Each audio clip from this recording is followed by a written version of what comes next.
मालवणी महोत्सव 2026च्या या कार्यक्रमाच्या निमित्ताने मंचावर उपस्थित असलेले विधिमंडळाचे ज्येष्ठ आमदार, भारतीय जनता पक्षाचे नेते सन्मान्य संजय केळकर साहेब, नगरसेवक सन्मान्य सीताराम राणेजी,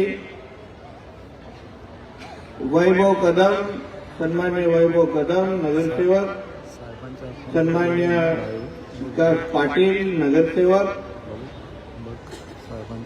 सौ आशाताई देवीसिंग नगरसेविका, सौ साळवी मॅडम महिला मोर्चाच्या अध्यक्षा, आमच्या वाघेरी गावाचे माजी सरपंच सन्मान्य संतोष राणे, सन्मान्य समर्थ नाईक, व्यासपीठावर उपस्थित असलेले अन्य सर्व प्रमुख मान्यवर, भारतीय जनता पक्षाचे आमचे सर्व सन्मान्य पदाधिकारी, उपस्थित असलेले सर्वच वडीलधारी मंडळी, बंधू भगिनींनो आणि माझे सर्व तरुण मित्रांनो, आमच्या सीताराम राणेंच्या नेतृत्वात होत असलेल्या मालवणी जत्रोत्सवाला, मालवणी महोत्सवाला मी आवर्जून माझ्या शुभेच्छा देण्यासाठी इथे उपस्थित आहे. सर्वात प्रथम मी इथे उल्लेख करेन की मी इथे नितेश राणे म्हणून नाही, पण राणे साहेबांचा प्रतिनिधी म्हणून मी इथे आलेलो आहे. मी काल राणे साहेबांना घरी असताना उल्लेख केला की सीताराम राणेजींचं मालवणी महोत्सवाचं आमंत्रण आलंय. उल्लेख करेपासून निघेपर्यंत किमान 5 ते 6 वेळा मला आठवण करून दिलेली आहे. आताही दुपारी निघत असताना माझे संध्याकाळी स्वीडनचे काही लोक आलेले मुंबईला आणि माझी आता संध्याकाळी त्यांच्याबरोबर भेट होती. घरून निघताना मी सांगितलं जरा काही भेटी आहेत, नाही स्वीडनचे काही लोक आलेले आहेत त्यांना भेटायचं आहे. साहेबांनी जाताना सांगितलं हे स्वीडन सोड, मला सीताराम राणेच्या इथे जाऊन दे आणि मग मला फोन कर. मला एवढा जिव्हाळा आणि नातं ह्या कोकणातल्या जनतेबरोबर, आमच्या सीताराम राणेजींसारख्या असंख्य कार्यकर्त्यांबरोबर, आमच्या राणे कुटुंबाचा.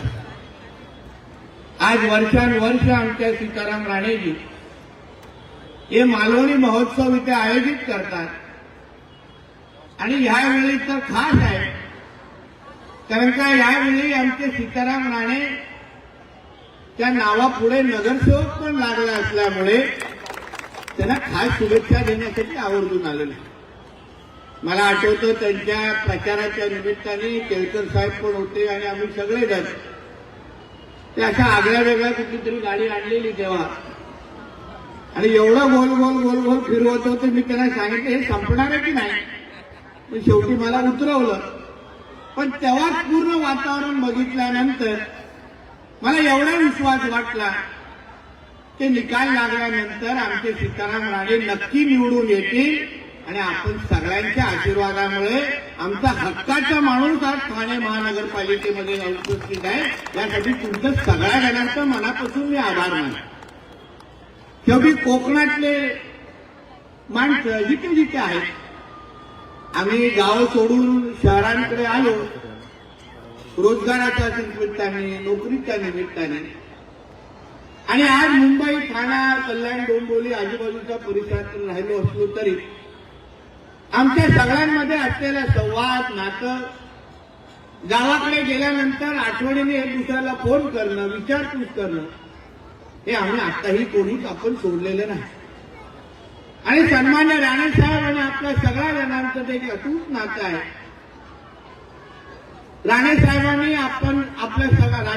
आपल्या राजकीय प्रवासामध्ये कोकणातल्या जनतेसाठी जे काही योगदान दिलं, जे काही विकासासाठी प्रयत्न केले, मी आणि निलेशजी नेहमी सांगतो की नवीन माणसं जोडण्यापेक्षा राणे साहेबांनी, सीताराम राणे साहेबांसारखे जोडलेली माणसं यांना जोपासणं आणि सांभाळणं हे आमच्या दोघा जणांचं काम आहे आणि म्हणून आवर्जून इथे उपस्थित आहे.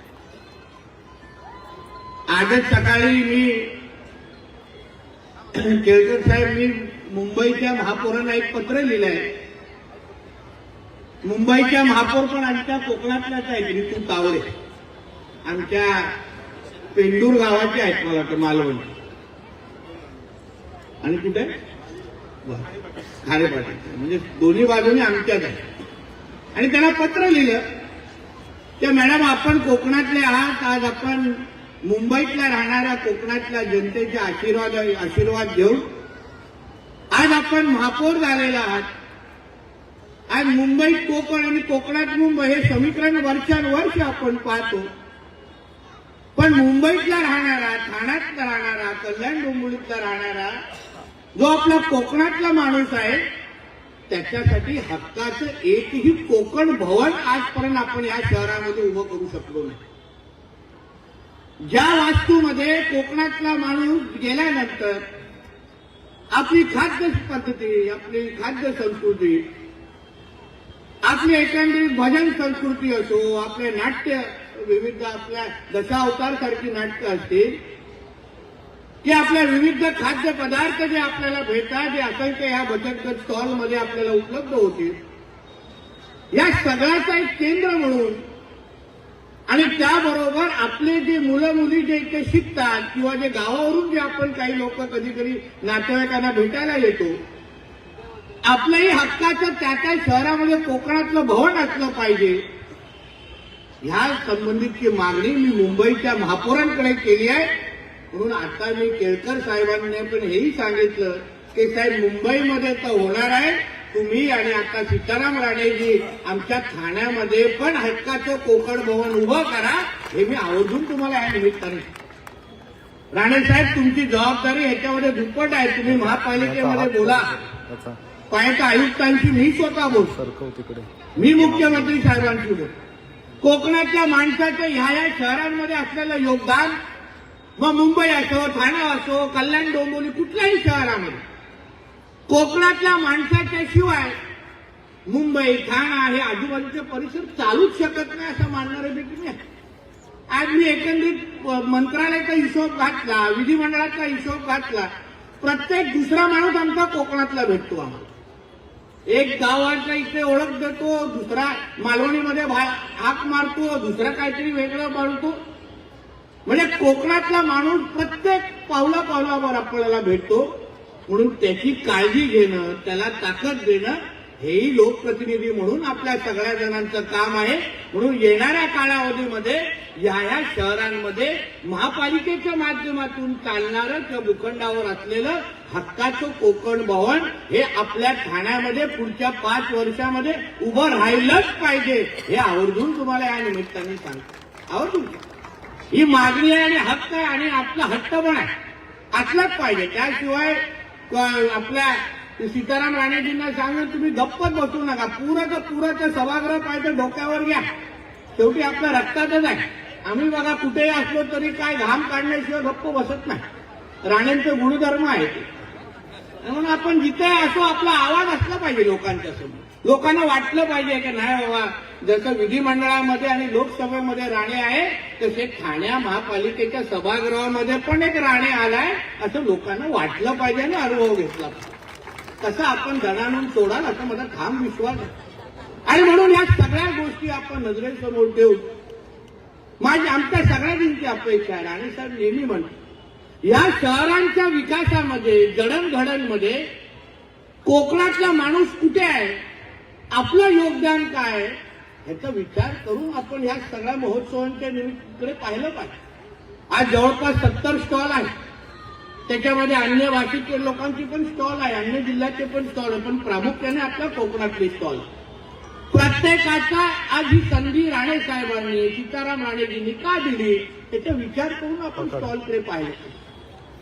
बाजारपेठ उपलब्ध करून आपल्याकडे असलेला जो माल आहे तो जास्त लोकांकडे गेला पाहिजे, ह्या दृष्टिकोनातून आपण त्या स्टॉलमध्ये उभं राहिलो.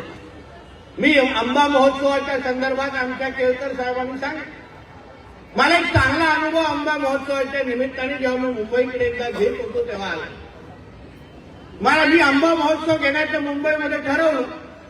पहिला विचार केला तर आमच्या कोकणातली जे काही वस्ती होती, मराठी वस्ती होती, ती काय घेतलं ते आपण त्या लोकांना बोले, साहेब आम्ही तर काय रोजच आंबे खातो, गावी गेल्यावर पण खातो, बाकी आंब्यावर पण खातो. मग मी वेगळा विचार केला. मी जिथे अमराठी वस्ती आहे, ज्यांना आपल्या चव माहित आहे, तिथे मी आंब्याचा महोत्सव घेतला. केळकर साहेब पहिला 1-1.5 तासामध्ये सगळा माल संपला.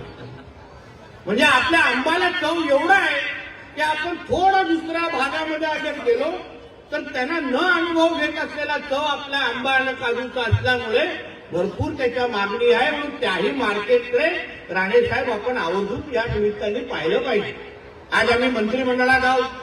कोकणातले प्रतिनिधी म्हणून आणि महाराष्ट्राच्या मंत्रिमंडळात असलो तरी आमचा एक डोळा नेहमी कोकणावर असतो. कोकणासाठी काय करू शकतो, सभागृहामध्ये असो किंवा आमच्या मंत्रिमंडळात असो. पिकाबद्दल चर्चा झाली, बाकी काजू, बाकी कापूस विपूस, कांदा बिंदा झाला. मी मध्येच त्याचा आंबा आणि काजू मुद्दाम घुसवतो. आज आपल्या आंब्याची परिस्थिती चांगली नाही.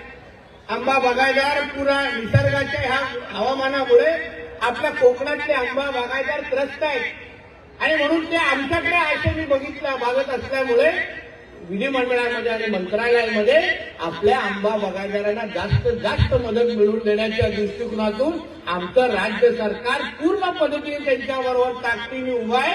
हेही या निमित्ताने मी तुम्हाला सांगितलं. म्हणून आपल्या ह्या ठाणे असो, मुंबई असो, या सगळ्या अर्थकारणामध्ये आपला कोकणी आवाज व्यवस्थित पद्धतीने पोहोचला पाहिजे. या दृष्टिकोनातून आपण सगळ्या जणांनी काम करावं अशी माझी अपेक्षा आहे. आज आम्ही सरकारमध्ये आहोत, कसलीही चिंता करू नका. राणेसाहेब, त्या कोकणातल्या बसलेल्या इथे प्रत्येक व्यक्तीला सांग, हे राज्य सरकारमध्ये कोकणाची ताकद 100% लक्षात घ्या. कारण का मुंबईपासून ते तळ कोकणापर्यंत, सिंधुदुर्गापर्यंत सगळेचे सगळे आम्ही महायुतीचे आमदार आणि खासदार आहोत.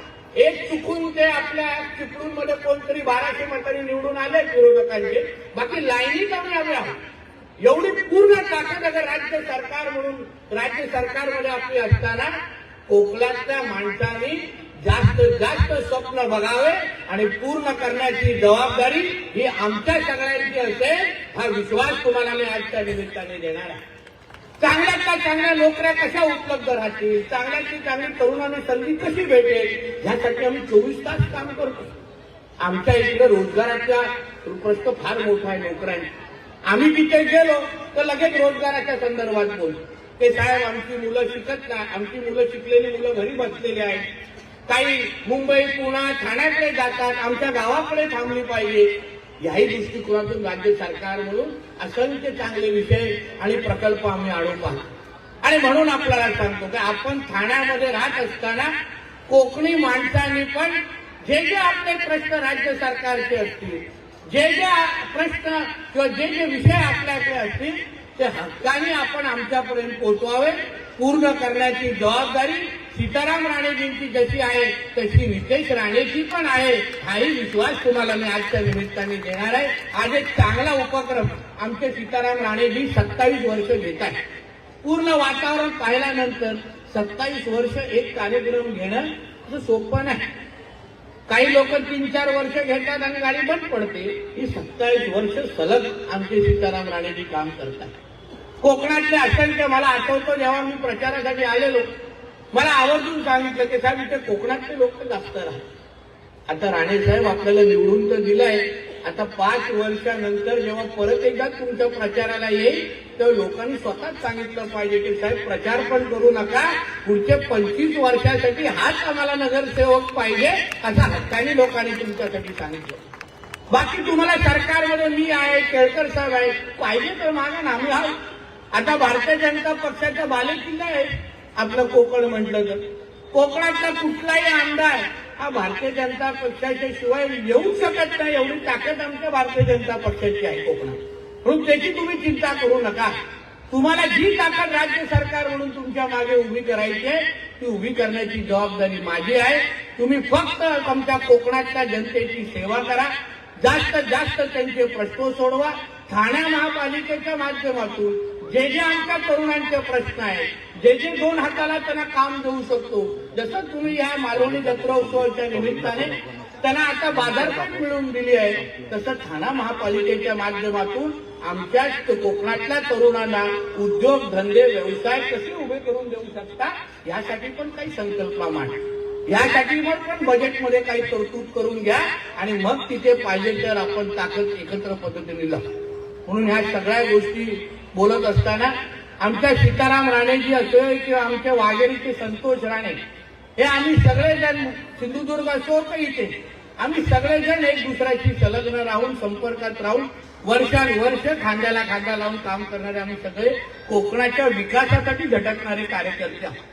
आमची अपेक्षा एवढीच आहे की आम्ही ज्या पदावर आज आहोत, जे नावापुढे आमदार लागले, मंत्री लागले, नगरसेवक लागले, हे ओळख की फक्त आमच्या कोकणातल्या जनतेमुळेच आहे, हे भावना आमच्या सगळ्यांची असल्यामुळे तुमची सेवा करणं हे आमचं कर्तव्य आहे, लक्षात घ्या.